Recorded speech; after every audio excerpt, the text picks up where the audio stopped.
AITA for refusing to attend my sister's no kids family gatherings because I'm the only one with children. I never thought I'd be in this position, but here we are.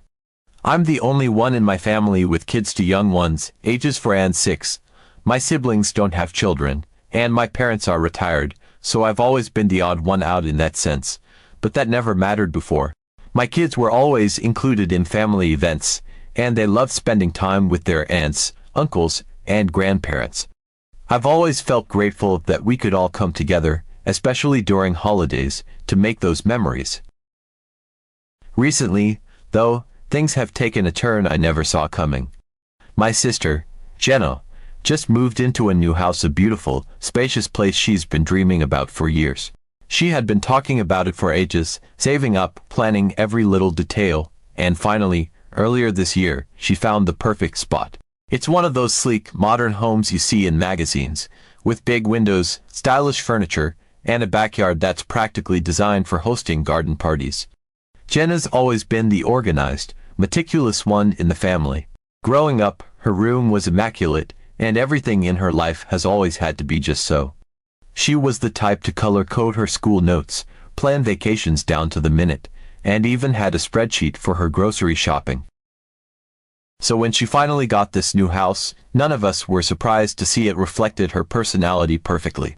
Everything was carefully curated, from the paint colors to the rugs, the kitchen gadgets, even the plants were chosen with a level of precision that only Jenna could pull off. She was so excited to show it off, and to be honest, we were all thrilled for her. Buying this place was a huge milestone for her, and I couldn't wait to see it. I mean, my kids were excited too. They love going anywhere new. And I thought, great, we can all go, the kids can run around the yard, and Jenna can finally relax now that she's got everything just the way she wants. Jenna decided pretty quickly that she would start hosting more family get-togethers, and I thought it was such a lovely idea. She hadn't really been able to host before because she lived in a smaller apartment, so it made sense that she'd want to make the most of her new space. It sounded great at first. I remember she called me one day, right after she'd finished setting up the living room, and she was practically bubbling over with enthusiasm. "You have to come see it. I'm thinking of doing a little family dinner this weekend. What do you think?" I was immediately on board. I thought, awesome, we can bring the kids over, and everyone can catch up and see the new place. They can run around outside, and Jenna can have a chance to show off her new home. But then, she dropped a bombshell. It wasn't long into the conversation before she said, almost as an afterthought, "Oh, by the way, I think I'm going to set a rule for these gatherings. No kids allowed." I remember there was this pause on the line because I wasn't sure I'd heard her correctly. No kids. At a family gathering, I didn't know what to say at first. My mind immediately went to my two little ones, my 4-year-old and my 6-year-old, because they're the only young kids in the family. They love seeing their aunts and uncles, and whenever we have family events, they're always so excited to be part of it. I could already picture their faces lighting up when I'd tell them we were going to see Aunt Jenna's new house. And now, she was telling me that wasn't going to happen. When she first told me, she tried to frame it like it was a practical decision. She said, "Oh, you know, my house isn't really kid-proofed, and I just want everyone to have a relaxed time without worrying about little ones running around. This way, we can focus on each other, have some wine, catch up, you know." I could hear how carefully she was choosing her words, trying to make it sound like it was no big deal, just a little adjustment to make things easier for everyone. But let's not kid ourselves, it's pretty obvious that the rule is aimed directly at me.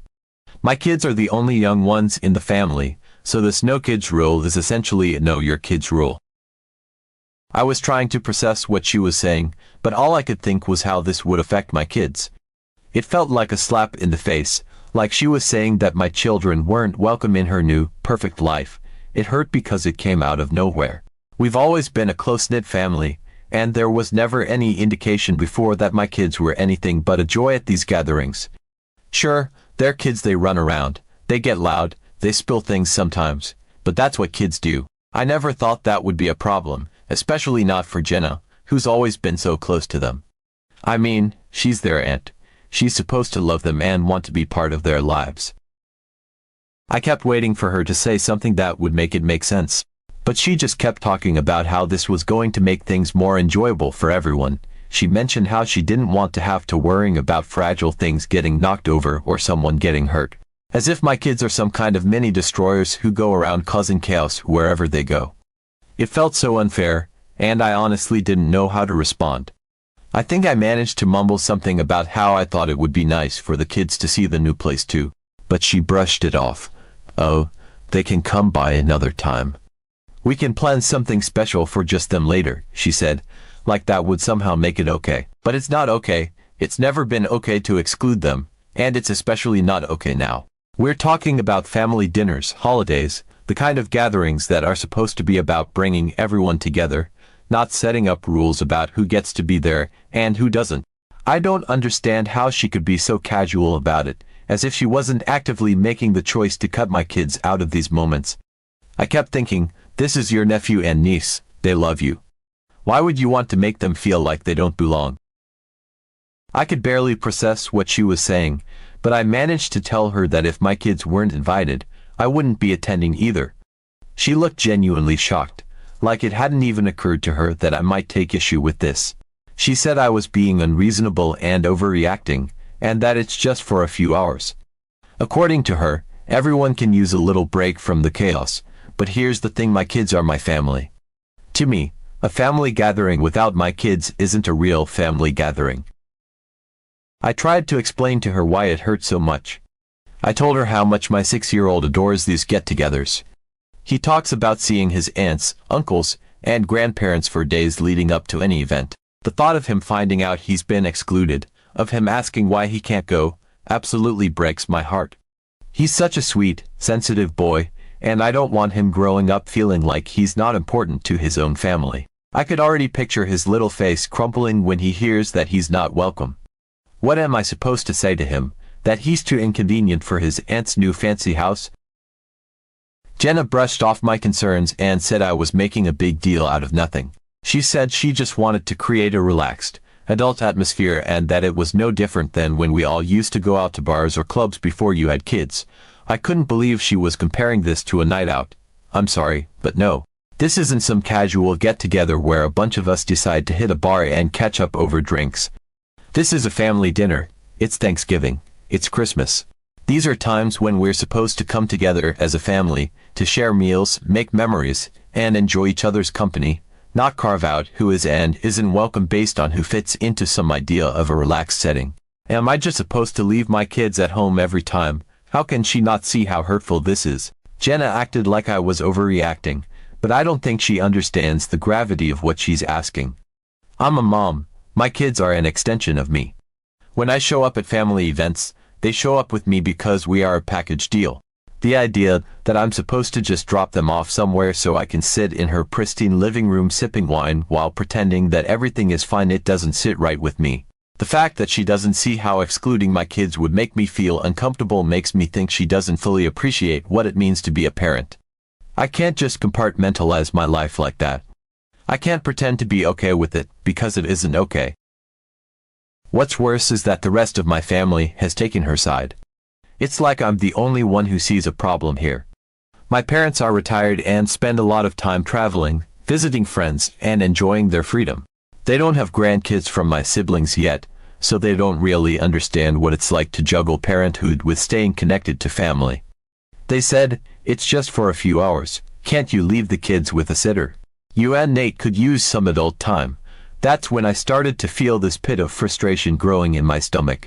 First of all, Nate works long hours, and when he finally has time off, the last thing we want to do is dump the kids with a sitter just so we can sit around my sister's perfect house making small talk. We actually want to spend time together as a family. We treasure those moments, especially during holidays and family gatherings. The idea that my parents could so easily suggest I leave my kids behind makes me wonder if they understand how much we cherish those family moments at all. Second, where is the consideration for me and my kids? I get that Jenna's proud of her new house, that she wants everything to be just right, and that she's been through a lot to get there. But does that mean my children are suddenly persona non grata? Does her desire for a kid-free environment mean that my kids don't get to see their grandparents, aunts, and uncles on the holidays? It's like everyone is bending over backward to accommodate Jenna's preferences without stopping to think about how that impacts the rest of us, especially my kids. I want my children to grow up feeling like they're part of this family, not like they're a burden who needs to be hidden away so everyone else can have a good time. The kicker was when my other sibling, Luke, who's child-free, decided to chime in. He said, "Maybe this is good for you, you could probably use a break. Think of it as a little me time." I wanted to scream.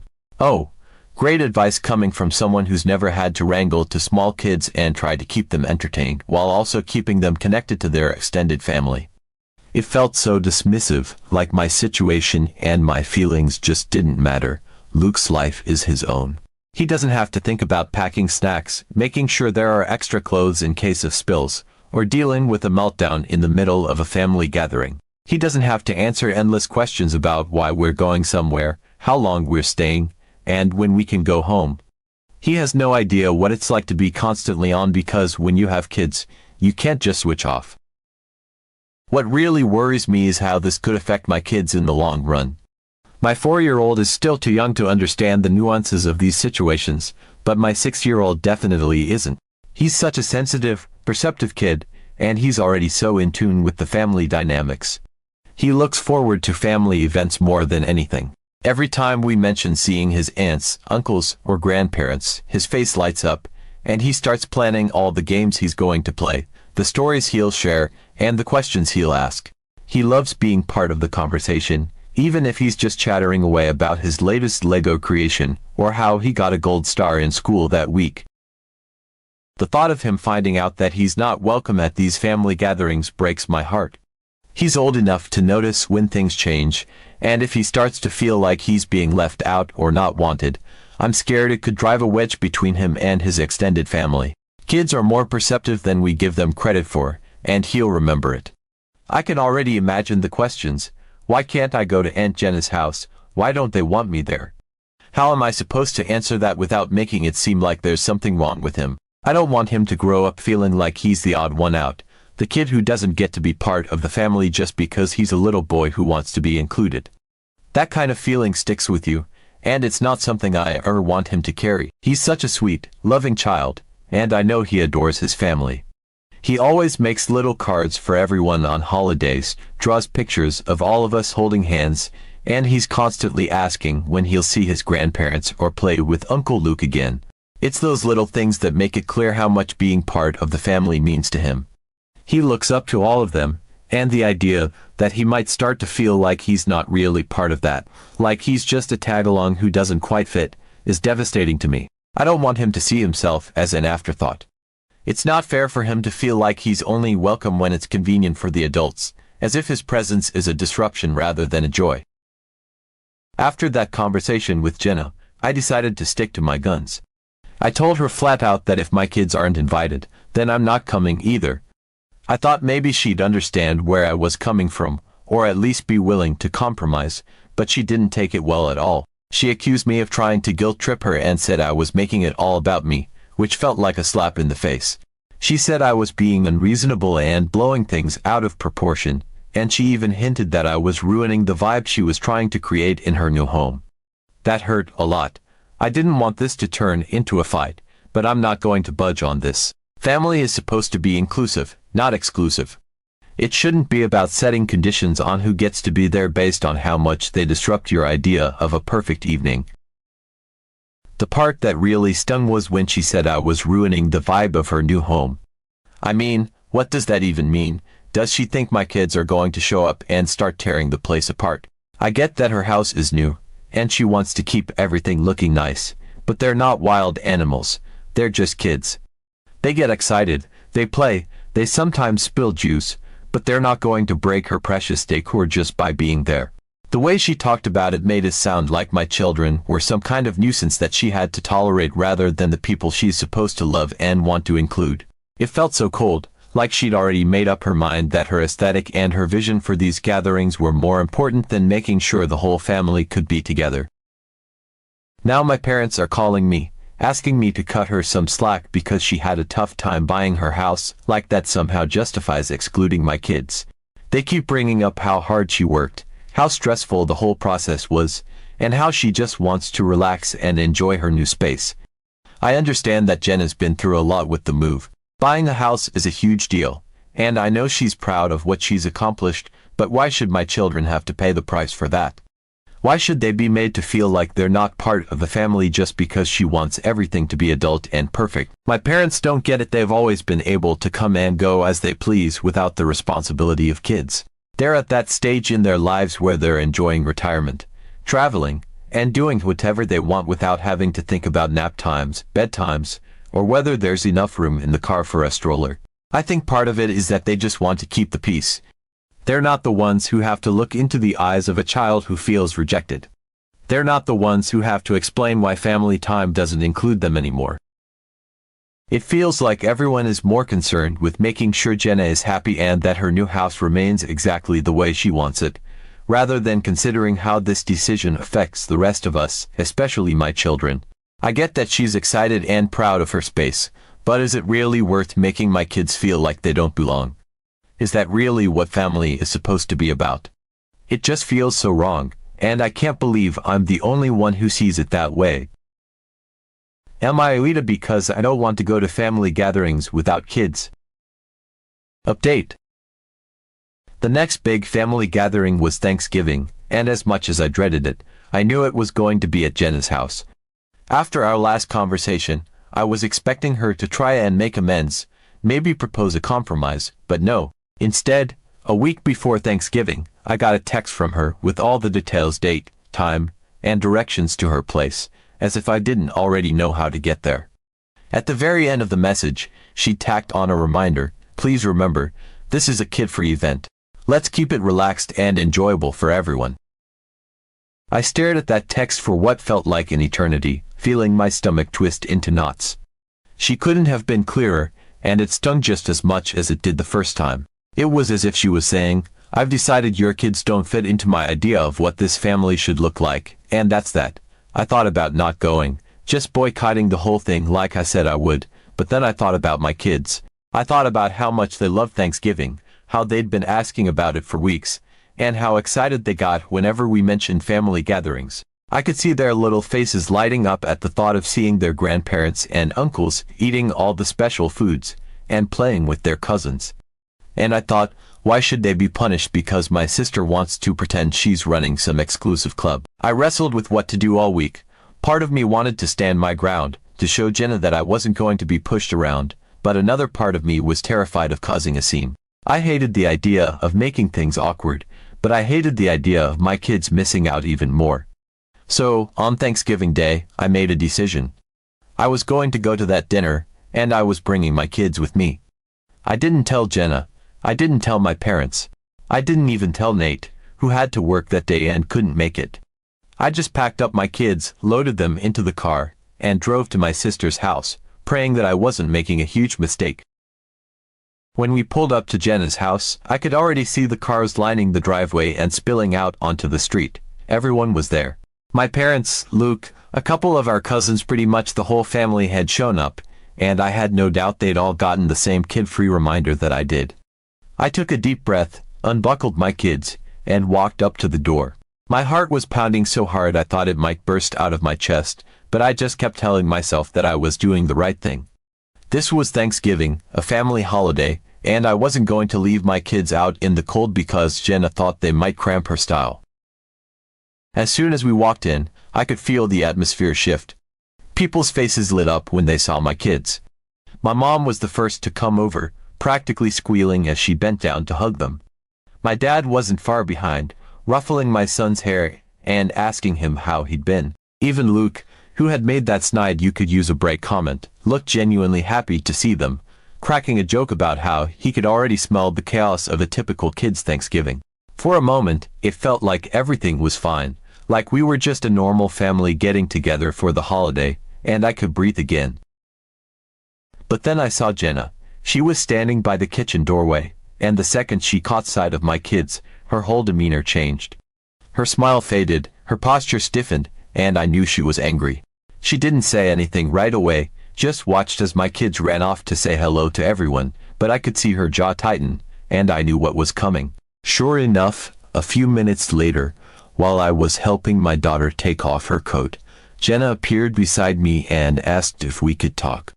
I knew this was it, the confrontation I'd been dreading, but I nodded and followed her into the hallway. Jenna didn't waste any time. She was calm, but I could hear the edge in her voice as she reminded me about the no kids rule and how she'd made it clear in her message. She said she didn't want to make a big deal out of it, but that this was supposed to be an adults-only event, and she'd really appreciate it if I respected that. I could feel my blood boiling as she spoke, but I kept my cool. I didn't want to start a shouting match right there in her hallway, but I also wasn't going to back down. So I looked her straight in the eye and said, "Jenna, if you want to have these events without kids, that's your choice, but I'm not going to be a part of them. My kids are part of this family, and if you're going to have family gatherings, then they're going to be there.